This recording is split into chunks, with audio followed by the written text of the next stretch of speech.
Topic 2B, functional grammar.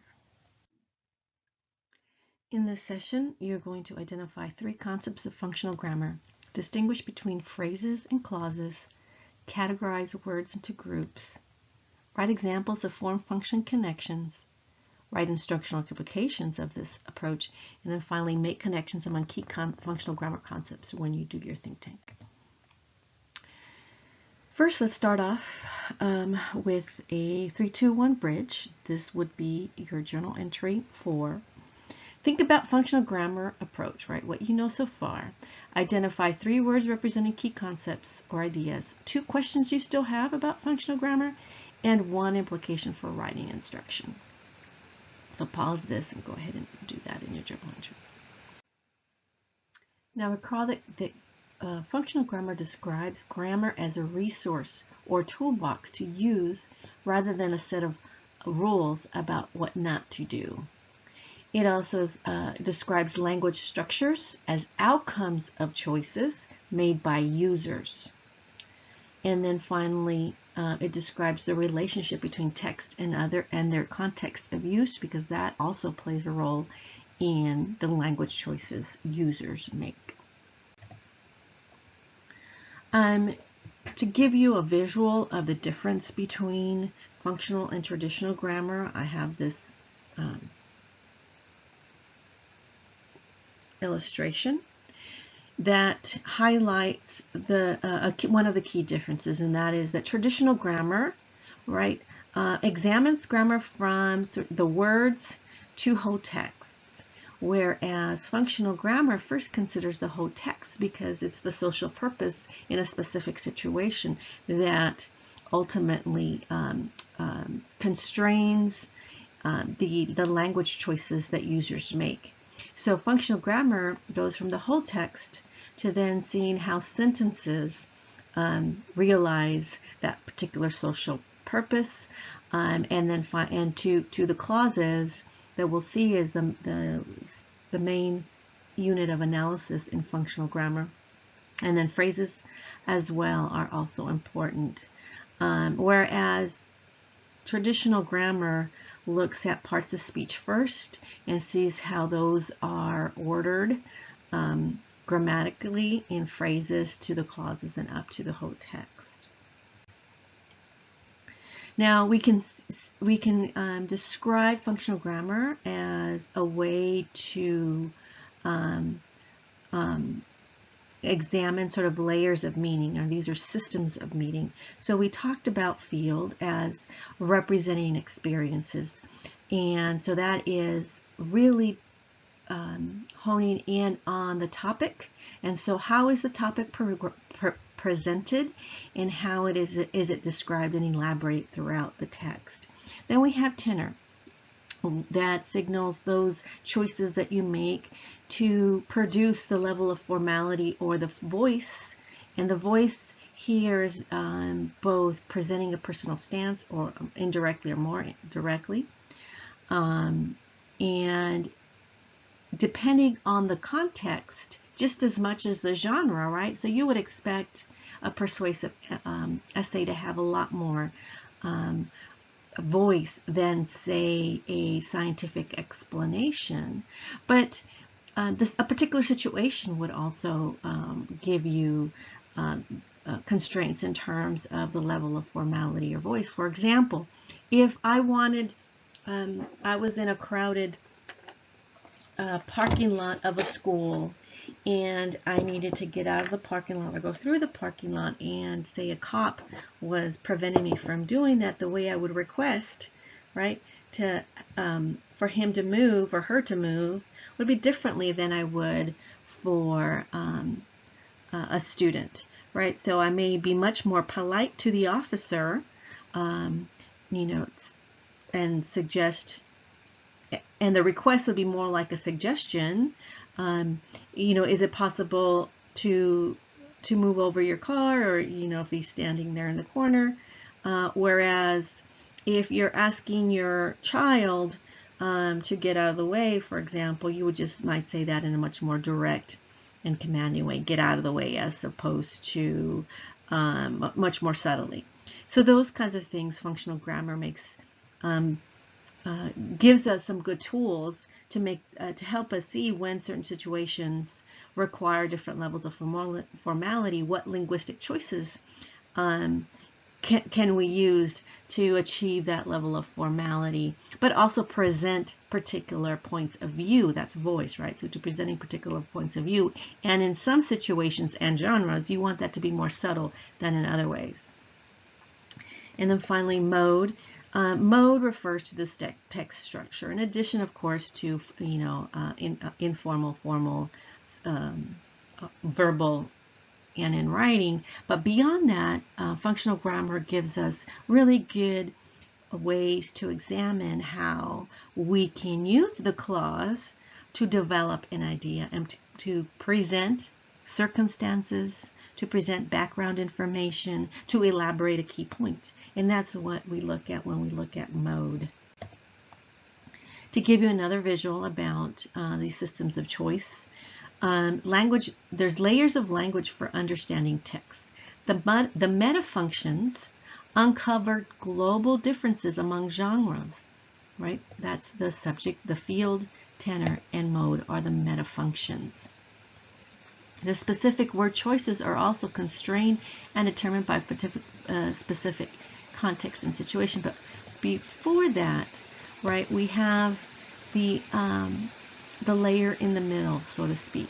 So we have, these are the linguistic tools that uncover the layer of the clauses and the parts of the clause. So here, when we're presenting the field, we're talking about participants that are presented in noun groups and verbs. And the reason why functional grammar doesn't refer to them as nouns or is because the noun is often in some contexts abstract. They're like in history and in science, they're often not human. So in order to better reflect the noun groups in those genres, they describe that as or label those as participants. But that's what we're talking about. We're talking about noun groups and we're talking about participants. And processes too are the verbs. Now, because the verbs are typically thought of as actions, right? But we know that there are more than just action verbs out there, and that's why they felt that the processes better labeled or categorized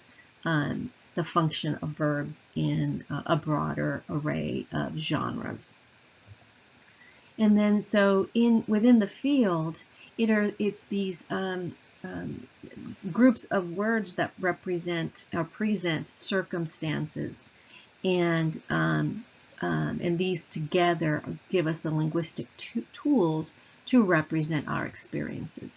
Now, in terms of the tenor, the linguistic tools that are most frequently called upon to present a particular stance, either subtly or more directly, is modality, right? The mood system, modality. It's the would, should, coulda kinds of things that we use to present our personal stance or requests.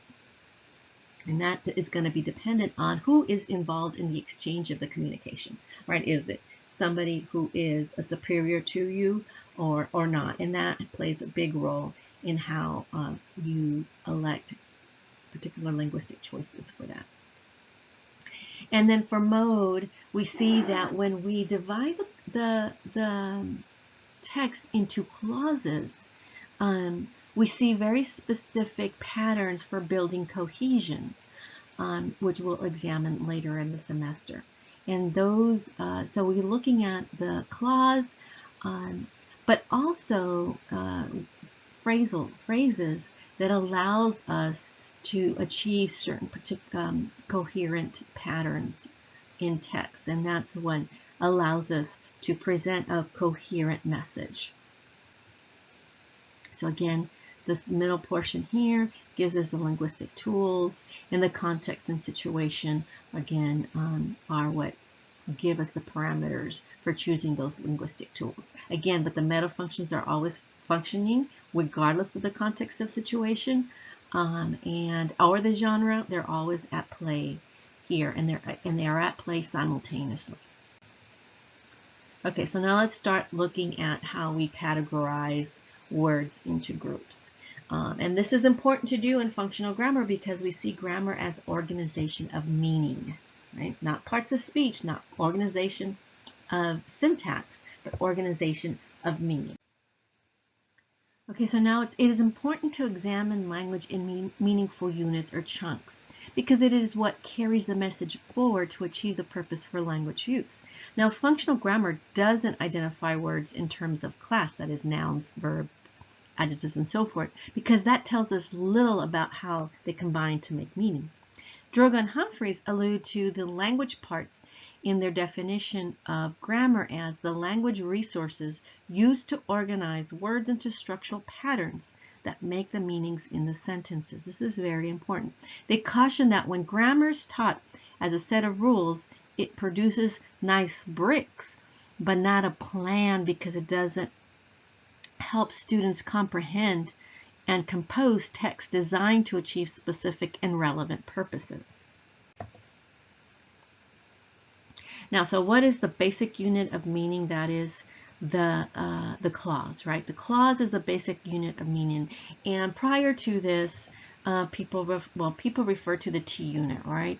But the T unit looks at the syntax in a very traditional way, whereas I call the functional grammar way of looking at clauses as the M unit or meaning unit, the basic unit of meaning. It contributes to the overall meaning. It helps the text achieve its purpose. Right, the clause.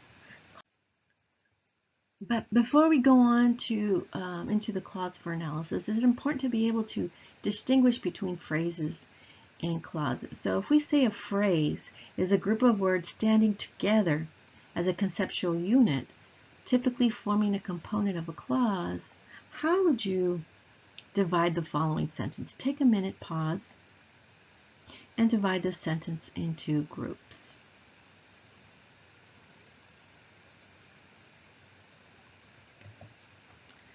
So most of you, I've done this a number of times, do not divide it up in this way. The impatient customer was acting very cranky by the time he was served, right? So that's because most of us have an intuitive sense and either divide this sentence up into the following two patterns. The impatient customer was acting very cranky by the time he was served, right? Now the top word group, chunking, is a little bit more functional than the bottom one, right? And the reason why you have this intuitive sense is, as effective language users, you have an intuitive sense of where the meaning is, how to group words into meaningful chunks. But the language learner, by definition, may not have this same intuition, and we need to make these things more explicit to them. All right, so let's look at the groups in this sentence, the ones we just had, right? The impatient customer was acting very cranky by the time he was served. So how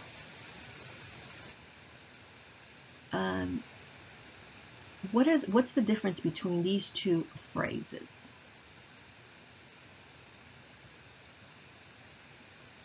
Okay, what's the difference? I'll give you a hint. There's a subject-predicate relationship in one of the sets. Which one is it?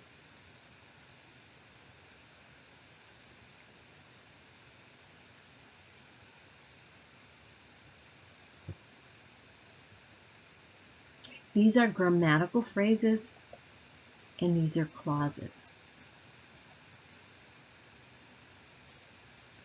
So clauses have both a subject and a predicate, right?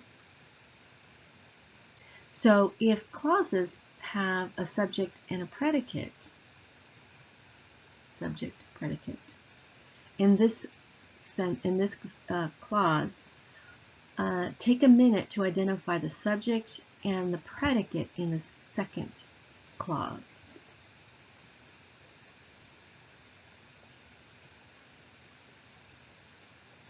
Right. So the subject could be customer, or the complete subject is the impatient customer. The predicate is was acting, or the complete predicate was very cranky. How'd you do? Right. So a clause has both a subject and a predicate, and the predicate starts with the main verb of the clause. Do we see the subject and the predicate in these phrases? No, right? That's what distinguishes grammatical phrases. Can you come up with a definition for a clause? Pause it, take a minute, jot it down in your entry. The formal definition is a group of words that contains a subject and a predicate. So what's the difference between a clause and a sentence? Think about it for a minute, pause it, write a bullet or two. All right, so clauses that stand independently as sentences, there is no difference between a clause and a sentence for clauses that stand independently as sentences. But there are other kinds of clauses that cannot stand independently, and those are not sentences, or can't be, restate this.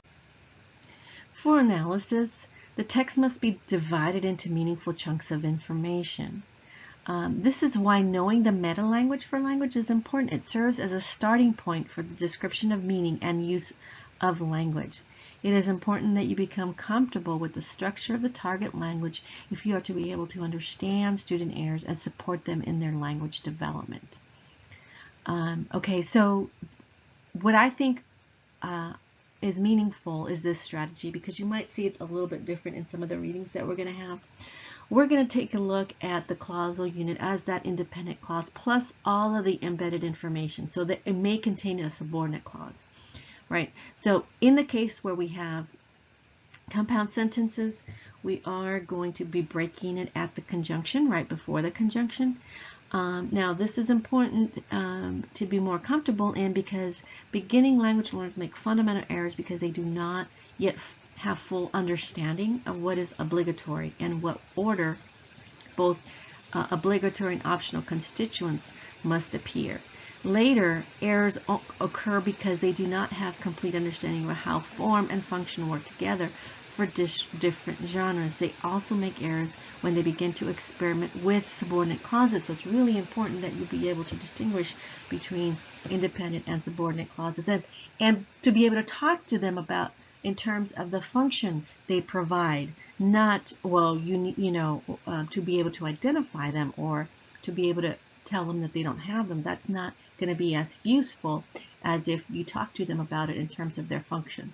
But in order for you to be able to tell whether that's an issue for them, you have to be able to identify it in their writing. And this strategy, I think, gives you lots of information about language, English learner writing.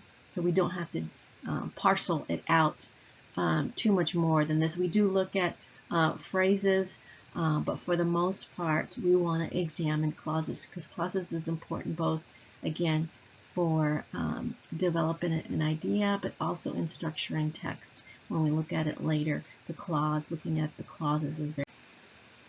Okay, so I'm going to walk you through identifying clauses in this text. So a cold front begins when cold air moves into an area which has warmer air. I am breaking it there. Now you may have noticed that we have a clause there. Cold air moves into an area. You have a subject, cold air, and you have that predicate that starts at moves into an area.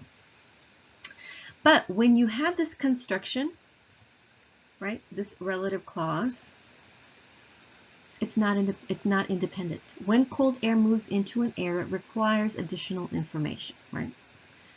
What happens, right? A cold air begins when cold air moves into an area, right? So these two together is complete, but not by itself.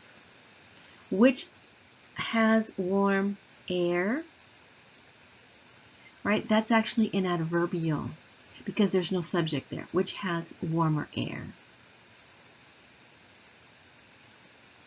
Okay, so that's why it doesn't, it's not broken up there, but it is a clause, okay? The warmer air rises over the cold air. That might have been easier for you to identify as one complete clause. You have the warmer air, as the subject, and then you have rises over the heavier cold air. Now, over the cold air is a prepositional phrase that doesn't have a subject, so we don't break it there. Now, the next one is a little bit more trickier. As this occurs, the warm air cools and condenses into water droplets. I place the break there. However, there is an implied it here, and it condenses into the water droplets. Now, for the purposes of this class, to be more consistent, for everyone to be more consistent, it's easier to make the break here, right? But if you're comfortable, you could have placed it here. But again, we still get a lot of information when we don't. It's not necessary to break it there. I want, for the purposes of this class, whenever there is an implicit subject, we're not going to break it. It has to be explicitly written in order to break it there into two separate clauses. The next one is these drops join to form larger, heavier droplets. Again, that's an easier one, right? We have a subject and a clear subject and a clear predicate. And then finally, and then the droplets fall again. So this is a compound sentence, right? And we do have the subject explicitly stated, so we do break it before the conjunction and. All right. So I'm going to try again with this one. This is a younger student that has written about ladybugs.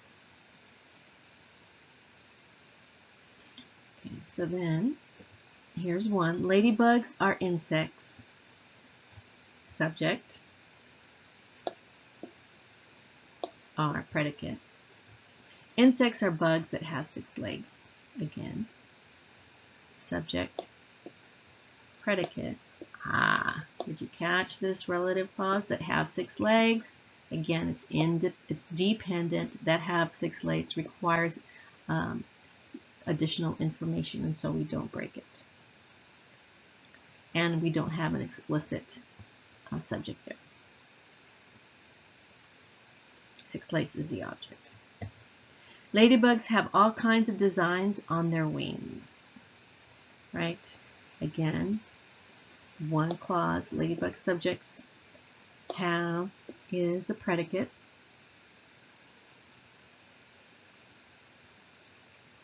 There's another one. They have dots, stripes, and other designs. We have a conjunction here, but really this is just a listing of attributes and not complete clauses. In England, ladybugs are called hybrids. So here we have 5 sentences and 5 clauses. So immediately we can see that the student does not have high sentence variation, as all of the clauses correspond to each sentence. When you have more embedding, you tend to have more sentence variety. Now, this lack of variety is seen when you actually break it into complete subjects and complete predicate, and this is sort of a foreshadowing of what we'll be doing when we're talking about mode, but I thought it would be a good idea to present here. If we can visually see this choice of subjects and predicates as in this table, we can really see the lack of sentence variety, because in sentence variety, you want to have the subjects balance out with a complete predicate. So here, he begins the 5th sentence with a preposition, right? In England, ladybugs. But sentence variety is something that the student can work on. We can also see more easily how the student can combine sentences to improve flow or fluency and elaboration, right? So these are all very short sentences that only have one phrase, and we can add more information by making putting in more both prepositional phrases and clauses, and dependent clauses. But there'll be more on this when we discuss mode, the mode metafunction, or structuring meaning. All right, so in your journal entry 5, you will find the next two paragraphs of this student's essay. And what I want you to do is to identify clause or units in the next, I have it in the next slide, but it's also on your journal entry 5. And use this double line symbol between each clause or unit. So go ahead and pause it before you do it, and make sure you attempt it on your own first before you go, continue with this video, because I'm going to give you the cheat sheet. Okay. So how did you do? I have 10 independent clauses and 8 sentences right here. So he does a little bit better in terms of variety here. Ladybugs are harmless, but if you pick one up, it will tickle you. All right. So we have this conjunction. So we break it before, and if you is a subject, pick one up would be the start of the complete predicate. Ladybugs are very helpful to farmers because they eat aphids. Again, conjunction, you have the subject and the predicate, so that breaks there at the conjunction. Sometimes language learners will have because, and they may have a subject, but they don't have a verb, so more on that later as well. So there's where you break that. Aphids are tiny bugs that eat plants. All right, so here we have 2 verbs, but we don't have a subject. This is just a dependent relative clause, and so we don't break it there. Ladybugs, there is one missing here, sorry. Ladybugs' enemies are spiders and praying mantises, right? So there is just, we have a conjunction, but again, this is a listing and not a complete clause. If you find a ladybug, don't mash it. Smash it. If you find a ladybug, it's one of those if-then construction that requires additional information, which is why you don't break it here. Okay? Put it in some flowers nearby. Put it in some flowers nearby. That's a basic sentence. Here's one. It's a long one, but it is one. Here's where we see some ability to embed clauses. If you like ladybugs as much as I do, again, we have this if-then construction that requires additional information, which is why we don't break it there. Then you should read The Gumpy Ladybug by Eric Carle. Right? If you like ladybugs as much as I do, then you should read The Grumpy Ladybug. And then finally, I love bugs. So here we have 2. All right, so now we're going to look at the clause constituents. That is, what comprises clauses? Functional grammar also examines word groups within a clause when examining different metafunctions. By doing so, form patterns can be detected and linked to functions that are necessary for target genre. So now we're going to move into how to identify form-function connections. Okay, so what makes a group? Take a minute, jot something down.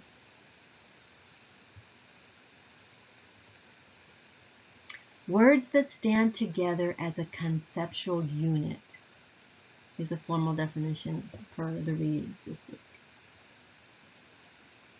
What does that mean? All right, let's take a look at some sentences and deconstruct them so that we get a sense for what we mean by that, by a word group. So you have this clause, which is also a sentence. My youngest sister, Sally, studied to be a mining engineer. And one way you can divide that into groups, this is consistent with functional grammar. We want to make sure these groups are pulled apart into meaningful units. So my youngest sister, Sally, all describes the who. Studied to be is all the action or process, right? A mining engineer is the what. Okay, so the word group here, this is a noun group. My youngest sister, Sally, all tells me about the who. That all tells me information about the noun or the nominal group as functional grammar describes it. It's a noun group. The verbal group, right, the main one is studied, right? Study to be. And again, and then we have another noun group that describes what. And so it's important that when we examine text, we talk about these purposes, these smaller functions, if you will. So we're going to be examining what linguistic choices, right, are made here to present this who. And that is an example of a form-function connection. The linguistic choices that are made here to present the who in this clausal unit. Let's pull apart the next text into meaningful units. It is these additional details that help develop characters and stories, present point of view in response to literature and persuasive text. So here we see how when we break it up into the who, the action, and the what, we begin to be able to show students how we can expand on those functions to make our writing more interesting, more clearer, as well as present our point of view more clearly to the reader. So here we see that we have the original word group, but we can expand that, we can stretch that out. Who was always building structures? My youngest sister, who was always building structures. Notice that we have this signal word who. This is a relative clause, right? So by doing that, by adding a relative clause to this subject, we have the who with some noun details. Together, we refer to this as an expanded noun group, or expanded nominal, right? Expanded noun group. That's a very long word group to describe the sister. It gives us much more specific information about the quality of the noun and the specific person. Okay, here we did not attend to the actions, although we could have done that. And then we kept the what, okay, a mining engineer, but we added some detail to the action by adding this prepositional phrase at the most prestigious university. So here, this is an adverbial. It gives more information about the where. Okay, so now we have two form-function connections. We have, when we want to add more detail to our subjects, we add a relative clause to create a expanded noun phrase. When we want to give more detail to our actions, we add prepositional phrases to form an adverbial. Okay, those are form-function connections. We want to add detail to a noun, or to the who, the subject, or to the predicate, the action. And this could be very powerful to students, and actually with this, much more specific than just tell me, show me, don't tell me, or give me more detail. For language learners, they're not understanding what that is. They don't know. They need to have more specific information. Show me, don't tell me often gets perceived as, give me a picture.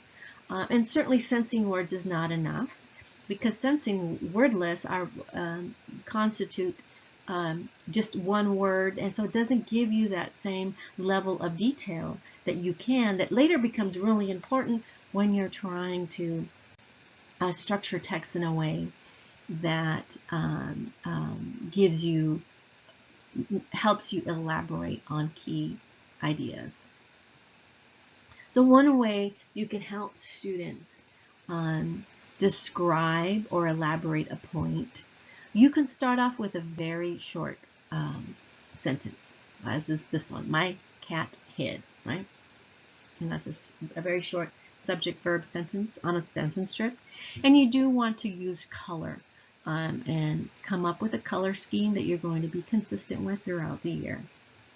So here we have the red for the noun group and the green for the verbal groups, right? So we have my cat hid. So what we want to do is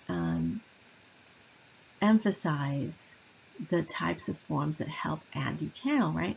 And so we tell the student, like, my cat hid, that doesn't give me a lot of information about this event. So I want to add more detail. And so, and the colors, again, are important because they need to see how the different word groups relate to each other. So here we can ask, where did he hide, right? And so he's hiding under the bed, right? And that's a prepositional phrase. And then we ask him, why did he hide? Well, to avoid punishment. My cat hid under the bed to avoid punishment. This gives me details to the action and provides those, in other words, it provides those circumstances. But this sentence, as improved as it is, it doesn't give us enough information, right, to understand why the cat needs to avoid punishment or why punishment was, even part of the event. So here we have my cat. We can add more information to this subject to be more specific information about this circumstance. And so we start out with, identifying the quality of the cat. My overweight cat, right away. It gives us more detail, but it's still, right now, it's not connected to avoiding punishment. Which one? Who ate my cake? Now, this details gives us the right amount of background to understand the circumstance of this event, right? To avoid punishment. So again, notice that I use different shades of the same color because I'm talking about these details in terms of giving me more information about the actions versus giving me more information about the subjects, right? And in this case, the nouns in the subject position. Now, these types of exercises are really important to be done in a meaningful context and connected to writing they are producing. So once you have that kind of exercise with them, they need to have an opportunity to go back to their writing and add detail. Now, specifically, you can say, I want to see more prepositions that give me more information about the verb, the where, the location, and then give me more detail to nouns so that I can have a little bit more background information again, and using, say, in that case, it was a relative clause, but you also, prepositional phrases could also give you more information about the noun as well. But this facilitates their ability to condense information. As seen here, the text on the top uses only one clause. One big clause, right? To present the same information that the bottom text does in 3 separate clauses. This is a fundamental skill for both summarizing and developing abstraction. Abstraction is necessary in scientific description and explanation, in mathematical argument and justification, as well as in historical explanation. So even though you may be focusing on adding detail to descriptive text, you are building fundamental skills for other very important genres, and we see that it is increasingly important as we are moving forward in implementing the updated standards. The college and career ready standards play a much more significant role to these skills. All right, so now we want to add to your entry 4, journal entry 4. Think about the functional grammar approach again. We're going to do another 3-2 bridge, slightly different. So first, identify 3 words representing key concepts and ideas. What I want you to do is 3 new words, okay? 3 new words representing key concepts and ideas from what you did at the beginning of the session. And then now 2 examples of form-function connections. 2 examples of form-function connections.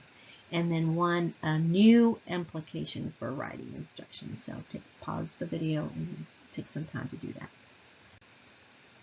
All right, so what have we done? We've identified 3 concepts of functional grammar. We've distinguished between phrases and clauses. We've categorized words into groups and wrote some examples of form-function connections in your journal entry 4. And you also wrote in those journal entries instructional applications of the approach. And so now what you need to do for your think tank is make connections among key conceptual grammar functions.